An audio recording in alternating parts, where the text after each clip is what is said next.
Hi, it's Will from StormyCastle.com, and here on YouTube you know me as Epic Fantasy. And this is part 7 of my Medieval Village Diorama series. And we're starting to get towards the end here. I've put down the walls, laid in the cobblestone, started to do the terrain textures, checked all the wiring, wired in the main box. And so we're starting to get close to the end here. And there won't be but 1 or 2 more videos to finish this thing off. And I've had a lot of fun with it. Poured the river. So I just wanted to show you a few things in this. I'll show you how I did this, including how I wired in a little bit about how wiring the control panel there. Hey buddy, Cat's here. So thank you for watching this video. Thank you if you're a subscriber to my YouTube channel. If you're not, might want to consider subscribing because I do a whole lot of creative stuff. If you have a creative mind, you might want to subscribe because I do all kinds of creative stuff in a lot of different realms, from blacksmithing to diorama making and terrariums, all kinds of things. So let's launch into the video on how to make a, let's launch into the video on Medieval Village Part 7. Dioramas, origami, catapults, and trebuchets, telescopes, terrariums, bonsai trees, and paper games, swords and shields, and real blacksmithing, model rockets, animation. I teach the art of real creation. StormyCastle.com. Let's make something. Okay, now let's continue on. I wanted to show you a little bit here. The main controller is wired in to work all the various lights. And let me show you that. I turn the power on. A little bit about this, about the various things. Got a power switch. See, it's on. Now the various buttons operate different things, like the watermill. See the lights? I'll go through them one at a time. The different buildings. The church,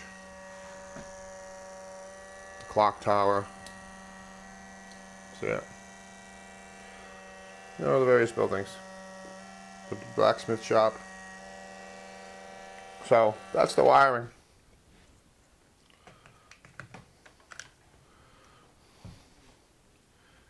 Okay, I'm not going to take you step by step through the whole making of this set, but just some of the highlights. Before I wired in the control panel, I tested everything. That's very important, you know, especially with electricity. You want to test it, make sure everything works. So all my lights, the motor works. And then I got this hobby project box from Radio Shack. And it's pretty simple. You drill it out to put your various switches and stuff in. So, you know, drill specific size holes. You can, you know, put in the switches, the buttons, and whatnot. A lot of fun, kind of easy. I do like the wiring part of a diorama. Like the wall diorama, I like the wiring of that. See, and I have those laid out so they simulate the buildings in the village. So a little bit of soldering, get the wiring done. I mean, it's pretty simple. You know, a bunch of buttons, and just some power.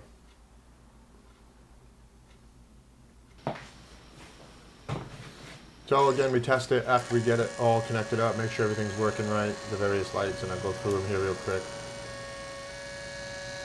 You know, the clock tower, the blacksmithy, whatnot. Now let's take a little bit at some of the work that was done. I put a board here with plastic on it so I could pour the water for the river. And then I sealed around that board, because this is on the edge of the diorama, I sealed it with a clear glue. So I can pour the water in there. And these are 2-part epoxy, easy cast. You know, just mix up the easy cast, 2 parts. This stuff is really easy.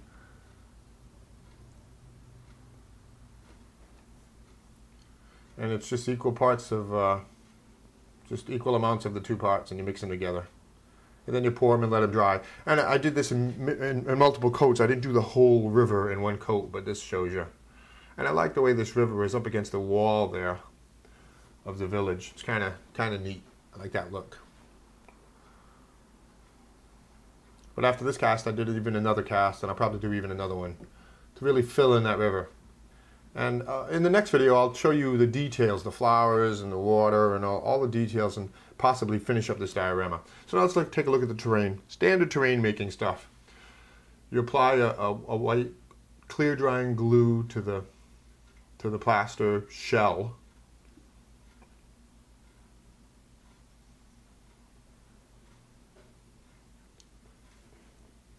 And then you sprinkle on your terrain material. See it? See the glue? And I didn't want all one color. It's in various, but if you'll notice, I'm trying to get the green in the lower sections here. It makes a more interesting terrain with if you used more than one color. So I sprinkle the green in the lower sections, and I sprinkle lighter color. It's almost as if we were dry brushing the terrain. The lighter color on the higher sections. So just standard diorama making stuff, terrain making. Model railroaders use this stuff. And the walls are, I had cast these, and I do have instructions on how to make these plaster casts. I have a whole bunch of them. You know, just a matter of gluing them and cutting them and shaping them to go all the way around the village. Just a quick look there. I love these walls. And the pillars, I had a lot of fun making those. I had somebody help me with them too, cast a bunch for me. One quick look at the, these are split peas actually, laid down one at a time, with the flat side down to make the cobblestones in the middle of the village. And dry brushing, they're all painted black first and then dry brushed to give a highlight look on the top. See, like that, it's kind of neat. Just like we're dry brushing anything else. Make them look like cobblestones. And here, I'll do you a quick series about this, quick set of pictures, almost like an animation to show you this going together. See, it's just split peas there, laid out, kind of neat. So that's it. That's this installment. It's coming along. This is almost done. Lots more stuff on my website at stormthecastle.com. Here's a bunch of other dioramas, including an earlier video. Thanks for watching.